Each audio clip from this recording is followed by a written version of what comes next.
ഒരിക്കൽ ഉമർ റളിയല്ലാഹു അൻഹുവിനോട് ഹബീബായ റസൂലുള്ളാഹി സ്വല്ലല്ലാഹു അലൈഹി വസല്ലമ തങ്ങൾ ചോദിക്കുകയാണ്, കൈഫ അൻത യാ ഉമർ, ഉമറേ നിന്റെ അവസ്ഥ എന്താണ് ഉമറേ? ഇദാ കുന്ത മിനൽ അർളി ഫീ അർബഅതി അദ്റഇൻ ഫീ ദിറാഇൻ, നാലുക്ക് രണ്ട് ഞെരുക്കമുള്ള ഖബറിലേക്ക് നിന്നെ കൊണ്ടുവെക്കുകയും ഫറഅയ്ത മുൻകറൻ വ നകീറാ, മുൻകറിനെയും നകീറിനെയും നീ കാണുമ്പോൾ ഉമറേ നിന്റെ അവസ്ഥ ആ ഖബറിൽ എന്തായിരിക്കും?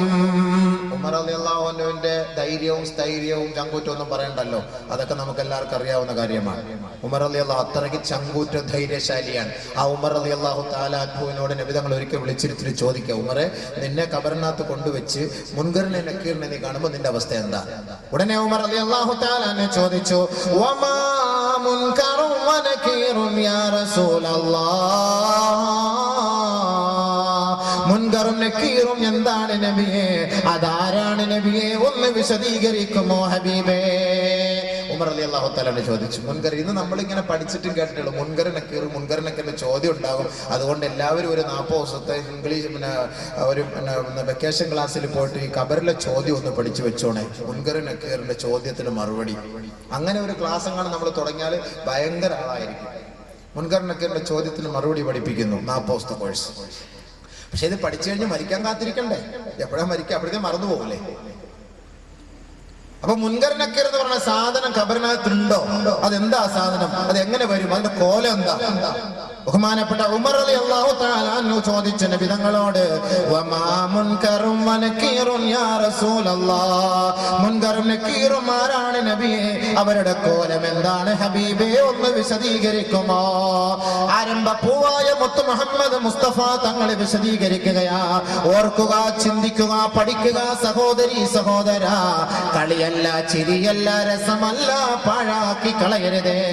നമ്മുടെ യുവത്വത്തെയും സമയത്തെയും ആയസിനെയും പാഴാക്കരുതേ. ഇന്ന് നമുക്ക് ആളുകളുണ്ട്, നാട്ടുകാരുണ്ട്, കൂട്ടുകാരുണ്ട്, സഹപ്രവർത്തകരും സഹപാഠികരുമുണ്ട്. എത്ര വലിയ നാട്ടുകാരനും കൂട്ടുകാരനും മേലാളനുമാണെങ്കിലും അവനെ ഖബർ വെറുതെ വിടുകയില്ല. ഖബറിന് അവനോട് ഒരു നിലയ്ക്കും ദയയും ഉണ്ടാവുകയില്ല. ആ ഖബറിൽ ഒറ്റപ്പെട്ട് കിടക്കേണ്ട ഒരവസ്ഥ വരുമ്പോ മുൻകറിനെയും നക്കീറിനെയും കാണുമ്പോ ഓർക്കണേ, നിന്റെ യഥാർത്ഥ മുഖം അവിടെ തെളിഞ്ഞു വരുമടോ. ബഹുമാനപ്പെട്ട ഉമർ റളിയല്ലാഹു അൻഹു ചോദിച്ചപ്പോ അല്ലാഹുവിന്റെ റസൂൽ മറുപടി പറഞ്ഞു, ഉമറേ ഫത്താന അൽ ഖബരി, ഖബറിൽ കുഴപ്പമുണ്ടാക്കുന്ന പ്രശ്നമുണ്ടാക്കുന്ന 2 പേരാണ് ഉമറേ. മുൻകർ നക്കീർ കുഴപ്പമുണ്ടാക്കുന്നവർ, ഫിത്ന ഉണ്ടാക്കുന്നവർ. ഇവിടെ ഒന്നും ഒരു ഫിത്ന ഇല്ല. ഇവിടുത്തെ ഫിത്നയ്ക്കൊക്കെ കോംപ്രമൈസ് ഉണ്ട്, അവിടുത്തെ ഫിത്നയ്ക്ക് കോംപ്രമൈസ് ഇല്ല. ഖബറിലെ ഫിത്ന ഉണ്ടാക്കുന്ന 2 പേരാണത്. എങ്ങനെയാണ് അവർ വരിക എന്നറിയുമോ? യബ്ഹസാനിൽ അർള ബിഅൻയാബിഹിമാ വയതാനി ഫീ അശ്ആരിഹിമാ അസ്വാതുഹുമാ കർഅദിൽ ഖാസിഫ് അബ്സാറുഹുമാ കൽബർഖിൽ ഖാതിഫ് വമഅഹുമാ മിർസബത്തും മിൻ ഹദീദ് ലൗ ഇജ്തമഅ അഹ്ലും മിന്നി ലം യഖ്ദിറൂ റഫഅഹാ. ഹബീബായ റസൂലുള്ളാഹി തങ്ങൾ മുൻകർ നക്കീറിന്റെ അവസ്ഥയും അവിടുത്തെ കോലത്തെയും കുറിച്ച് പരിചയപ്പെടുത്തുമ്പോ, യുവാവേ യുവതിയെ ഒന്ന് ചിന്തിച്ചിട്ട് വേണം നാളെ സീരിയലിന്റെ മുന്നിൽ പോയിരിക്കാൻ. ആ 6 മണ്ണിലേക്ക് നിന്നെ കൊണ്ടുവെക്കുമ്പോ 2 പേരതാ കടന്നു വരികയാണ്. സുസ്മേരവദനായിക്കൊണ്ടല്ല, തൂവെള്ള വസ്ത്രം ധരിച്ചുകൊണ്ടല്ല, ചന്ദന അത്തർ പൂശിക്കൊണ്ടല്ല.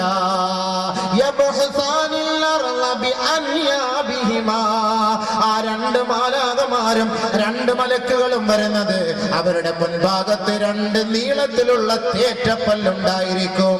ആനയെ കാണുമ്പോൾ, ആ കൊമ്പ് കാണുമ്പോൾ നമുക്കൊരു പേടി വരുമെങ്കിൽ, ആനയ്ക്ക് ഹാലിളകുമ്പോ ആ കൊമ്പ് കൊണ്ട് നാട്ടുകാരെ മുഴുവനും അമ്മാനമാടുമെങ്കിൽ, ഇതെല്ലാം ഒരു സാമ്പിൾ മാത്രമാണ്. മുൻകർ നക്കീർ വരുന്നത് അതിന്റെ മുന്നിലുള്ള 2 തേറ്റപ്പല്ലകൾ കൊണ്ട് ആ ഭൂമിയെ മുഴുവനും ഇളക്കി മറിച്ചുകൊണ്ടാണ് വരിക. ആ മണ്ണിൽ കബറടക്കിയിട്ട് മടങ്ങിപ്പോകുമ്പോ തന്റെ ഉപ്പയാകട്ടെ, ഉമ്മയാകട്ടെ, ഭാര്യയാകട്ടെ, ഭർത്താവാകട്ടെ, ആ കബറിന്റെ അകത്ത് നടക്കാൻ പോകുന്ന സംഭവത്തെ കുറിച്ച് സഹോദര സഹോദരി നീ ചിന്തിച്ചിട്ടുണ്ടോ? ഭൂമിയെ ഇളക്കി മറിച്ചുകൊണ്ട് അതാ ഒരു ഭീകര രൂപം വരികയാണ്.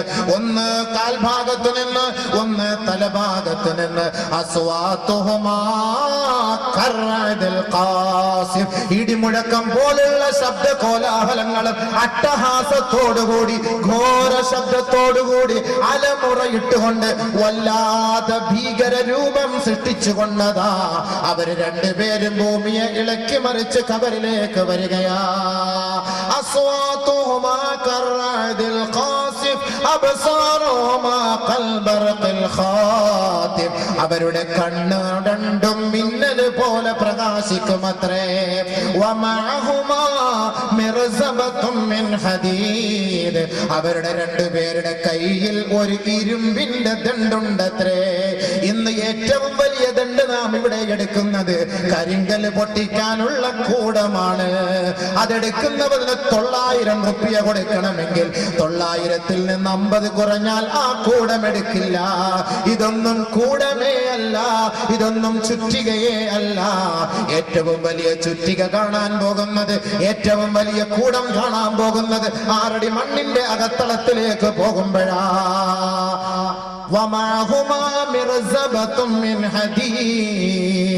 ഇരുമ്പിനാലുള്ള ദണ്ടുകളാണ് അവരുടെ രണ്ടുപേരുടെ കൈവശവും. ആ ദണ്ടിനെ കുറിച്ച് അള്ളാന്റെ റസൂൽ വിശദീകരിക്കുന്നതെന്ന് കേൾക്കണേ. ലൗ ഇജ്തമഅ അഹ്ലും മിന്നീ, എന്റെ സമുദായം മുഴുവനും ഒന്നടങ്കം തീരുമാനിച്ചു ആ ദണ്ടൊന്ന് ഉയർത്താൻ ശ്രമിച്ചാൽ ലം യഖ്ദിറൂ റഫഅഹാ, ഈ സമുദായം മുഴുവനും തീരുമാനിച്ചാലും ആ മുൻകറിന്റെയും നക്കീറിന്റെയും കയ്യിലുള്ള ദണ്ട് അവരെ കൊണ്ട് ഉയർത്താൻ കഴിയുകയില്ല. ഉമർ റളിയല്ലാഹു അൻഹുവിനെ നോക്കിക്കൊണ്ട് ലോകൈക ഗുരു മുഹമ്മദ് മുസ്തഫ തങ്ങൾ പറയുകയാണ്, നബി തങ്ങളുടെ കൈവശം ഒരു വടിയുണ്ടായിരുന്നു. ആ വടിയിലേക്ക് നോക്കി അല്ലാഹുവിന്റെ റസൂൽ പറഞ്ഞു, ഉമറേ ഹിയ ഐസറുഹുമാ മിൻ അസായാ ഹാദി, മുൻകറിന് നക്കീറൻ ആ ദണ്ടുകളുണ്ടല്ലോ എന്റെ കയ്യിലുള്ള ഈ വടിയേക്കാൾ അവർക്ക് ലഘുവാണ്, അവർക്ക് എളുപ്പമാണ്. ഇത് രണ്ടും കൊണ്ടുവന്നിട്ടാണ് ചോദിക്കുക. നിന്നെ തട്ടി വിളിക്കുന്നു, അജിലസാഖ നിന്നെ ഇരുത്തുന്നു, സഅലാഖ നിന്നോട് ചോദിക്കുന്നു, മൻ റബ്ബുക, ആരാണ് നിന്റെ ആരാധ്യൻ? വിജയ് ആരാധിച്ചവൻ പറയും വിജയ്, മമ്മൂട്ടി ആരാധിച്ചവൻ പറയും മമ്മൂട്ടി, മോഹൻലാലിനെ ആരാധിച്ചവൻ പറയും മോഹൻലാല്, ടെണ്ടുൽക്കറിനെ ആരാധിച്ചവൻ പറയും ടെണ്ടുൽക്കർ. ഇവരൊക്കെ ആരാധി, ഞാൻ അവന്റെ ഫാന്, ഇവന്റെ ഫാന്, അവന്റെ ലൈറ്റ്, ഇവന്റെ ട്യൂബ്, ഇങ്ങനെ ഇങ്ങനെ കുറെ എണ്ണം ഇങ്ങനെ ഇറങ്ങിയിരിക്കുകയാണ്. ഓരോരുത്തരുടെ ഫാനുമായിട്ട്, ഓരോരുത്തരുടെ ട്യൂബുമായിട്ട്. അപ്പൊ നിന്റെ ഫാൻ ആരാന്ന് ചോദിക്കും മലക്ക്. അപ്പൊ എന്താ പറയാ മറുപടി? കണ്ടെത്തിക്കോ. സ്പോക്കൺ അറബിയിലോ സ്പോക്കൺ ഇംഗ്ലീഷിലോ ഒന്നും പോയാലൊന്നും ഈ കോഴ്സ് പഠിച്ചാലും നിങ്ങൾക്ക് അവിടെ ചെല്ലുമ്പോൾ പഠിക്കാൻ പറ്റൂല. അവിടെ ചെല്ലുമ്പോൾ പറയാൻ പറ്റും. ഈ കോലത്തിൽ ഇങ്ങനെ 2 എണ്ണം വരും. എന്നിട്ട് നിന്നെ വിളിച്ചിരുത്തി ചോദിക്കുമ്പോൾ മറുപടി കണ്ടെത്തണ്ടേ? وعن عمره وعن شبابه فيما أبلى, ആയുസ് നശിപ്പിച്ച് കളയരുത്, ആരോഗ്യം പാഴാക്കരുത്, സമ്പത്ത് പാഴാക്കരുത്. ചോദ്യം വരും, ചോദ്യം വരും. ഉള്ള ആയുസ് എന്തിനു വേണ്ടി ചെലവ് ചെയ്തു? ചെറുപ്പക്കാരാ, ചെറുപ്പക്കാരികളെ, നിങ്ങളുടെ സമയവും നിങ്ങളുടെ ശരീരവും നിങ്ങൾ ആർക്ക് വേണ്ടി മാറ്റിവെച്ചു? മറുപടി റബ്ബിന്റെ കോടതിയിൽ പറഞ്ഞേ മതിയാവൂ. അല്ലാതെ അനങ്ങാൻ പറ്റൂല, കാൽ ചലിപ്പിക്കാൻ പറ്റൂല. പറ, ആരോടെ സപ്പോർട്ട് ചെയ്യാനും പറഞ്ഞു തരാനും ഒന്നുമില്ല. ക്വസ്റ്റ്യൻ ഔട്ടാക്കി തരാനൊന്നും ആരും അവിടെ ഇല്ല. മറുപടി നിങ്ങൾ തന്നെ കണ്ടെത്തിക്കൊള്ളണം. എവിടെ കണ്ടെത്തും? അവിടെ പോയി കണ്ടെത്താൻ പറ്റില്ല, ഇവിടുന്ന് കണ്ടെത്തിക്കോ, ഇവിടുന്ന് കണ്ടെത്തിക്കണം. അതിനുള്ള വഴിയാണ് അല്ലാഹു റസൂൽ നമ്മോട് പഠിപ്പിച്ചു തരുന്നുണ്ട്. ثم لتسألن يومئذ عن النعيم. ഓരോ വ്യക്തികൾക്കും അല്ലാഹു ചെയ്ത അനുഗ്രഹങ്ങളെ കുറിച്ച് ചോദ്യമുണ്ടാകുമെന്ന് പരിശുദ്ധ ഖുർആൻ. വഇൻ തഉദ്ദൂ നിഅമതല്ലാഹ് വഇൻ തഉദ്ദൂ